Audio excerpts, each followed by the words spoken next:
Hello and नमस्कार दोस्तों, स्वागत है आपका हमारे यूट्यूब चैनल पर।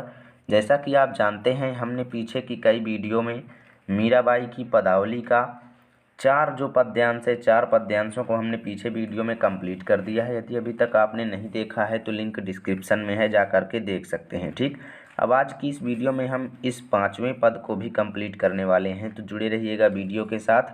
बहुत ही आनंद आने वाला है और एक एक शब्द का अर्थ आपको समझाएंगे। ठीक, तो चलिए हम पढ़ते जाते हैं और इसका अर्थ आपको समझाते जाते हैं। ठीक, तो देखिए, मेरे तो गिरधर गोपाल दूसरो ना कोई। ठीक, तो इस लाइन का अब हम आपको अर्थ भी बता देते हैं साथ में। तो मेरे तो गिरधर गोपाल दूसरो ना कोई। ठीक, यानी कि मीराबाई जी क्या कहती हैं कि मेरे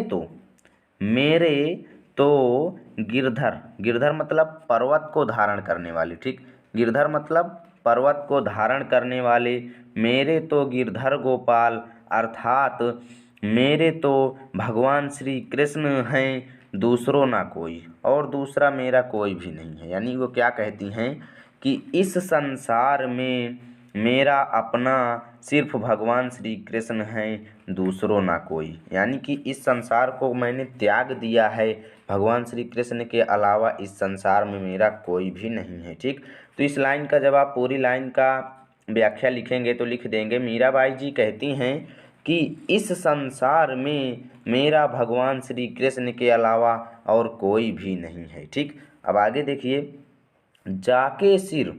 जाके सिर मोर मुकुट मेरो पति सोई। वो क्या कहती हैं कि जाके सिर मोर मुकुट मेरो पति सोई, अर्थात जिसके सिर में, जाके सिर मतलब जाके का अर्थ जिसके सिर मतलब सर या फिर जिसको सिर भी बोलते हैं, तो जाके मतलब जिसके सिर में मोर मुकुट यानी मोर का मुकुट है, जिसके सिर में मोर का मुकुट है, मेरो अर्थात मेरा, अर्थात मीरा का, पति मतलब पति, सोई मतलब वही है। यानी कि जिसके सिर में मोर का मुकुट है वही मेरा पति है। तो मीराबाई जी क्या कहती हैं, अर्थात भगवान श्री कृष्ण को वो अपना पति मान रही हैं। ठीक, वो क्या कहती हैं कि जिसके सिर में मोर मुकुट है, मेरो पति सोई, मेरा पति वही है जिसके सिर में मोर का मुकुट है।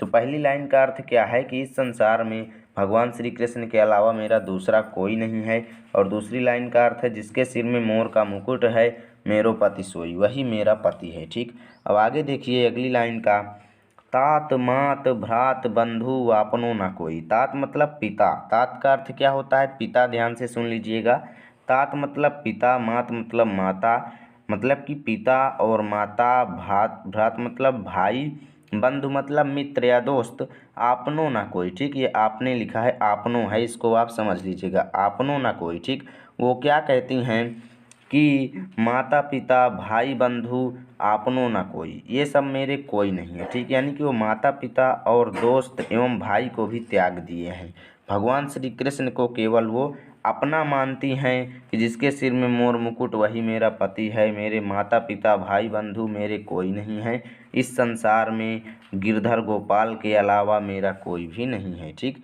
तो इसका ये अर्थ है। अब आइए चलते हैं अगले के पास। तो अगला है, छाड़ी कुल की कहानी कहा करी है कोई। ठीक, छाड़ी मतलब छोड़ करके। ठीक, देखिए, छाड़ी मतलब मैंने छोड़ दिया है, कुल मतलब अपने कुल का, अर्थात वंश की, कहानी मतलब मर्यादा या फिर चिंता, यानी कि उन्होंने अपने वंश की चिंता छोड़ दिया है, यानी जो उनका कुल चलता है उसकी उन्होंने चिंता छोड़ दिया है।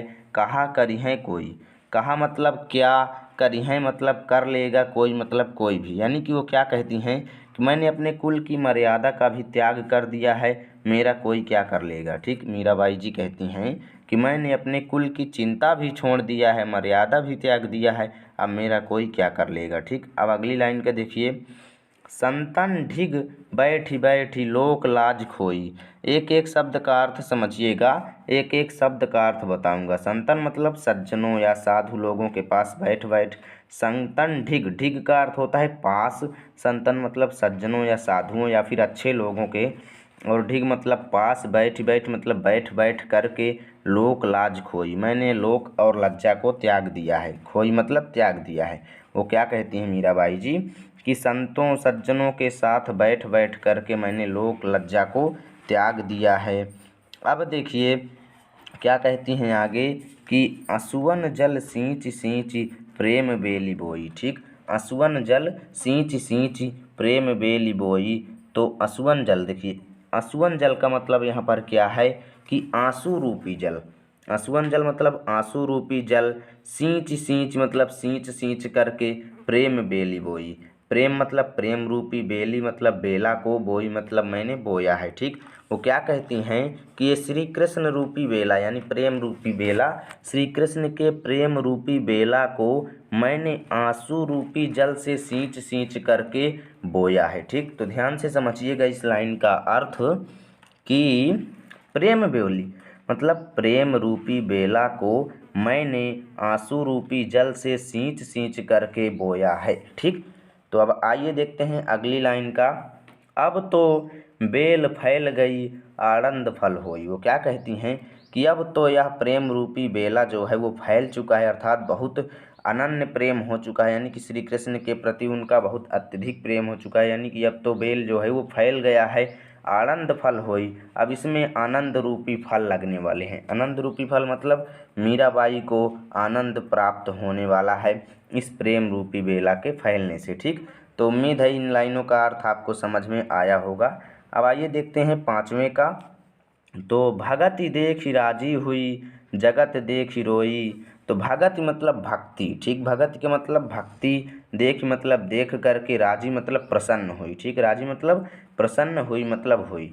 तो भक्ति देख कर मैंने प्रसन्न हुई, अर्थात मीराबाई कहती हैं कि मैं भगवान श्री कृष्ण के प्रति अपनी भक्ति देखकर प्रसन्न हुई और जगत देख ही रोई, और इस संसार को देखकर मुझे बहुत अधिक दुख होता है। ठीक, जगत मतलब संसार।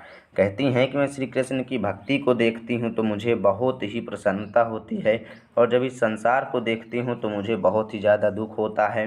दासी मीरा लाल गिरधर तारो अब मोई। फिर मीराबाई अंत में क्या कहती हैं कि हे भगवान श्री कृष्ण, हे श्री कृष्ण, मैं दासी हूँ, अर्थात मैं आपकी दासी हूँ, और हे भगवान श्री कृष्ण तारो अब मोई, मुझे अब अपनी शरण में ले लीजिए और मुझे तार दीजिए। ठीक, तो तार मतलब इस संसार सागर रूपी सागर से उनको उबार दीजिए। ठीक, तो इन सभी लाइनों का अर्थ आपको अच्छी तरीके से समझ में आया होगा। तो संदर्भ इसका मैंने नहीं बताया है तो बता देते हैं।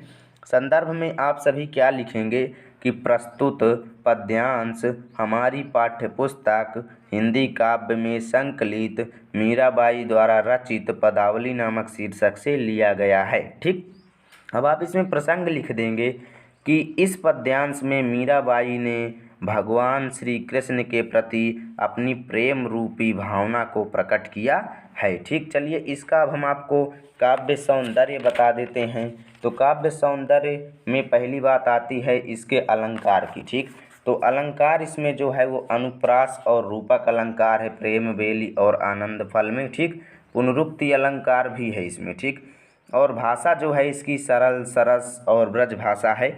और देखिए इसमें शैली जो है वो भावात्मक शैली है, और गुण इसका प्रसाद है। और छंद जो है ना तो ये दोहा है ना चौपाई है ना कोई छंद है, ये गेय पद है। ठीक, तो इस प्रकार आज का ये पद्यांश कंप्लीट हुआ। यदि वीडियो अच्छा लगा है तो लाइक कीजिए, चैनल पर नए हैं तो सब्सक्राइब कीजिए, जिससे नए नए वीडियो आप तक सबसे पहले पहुँचेंगे।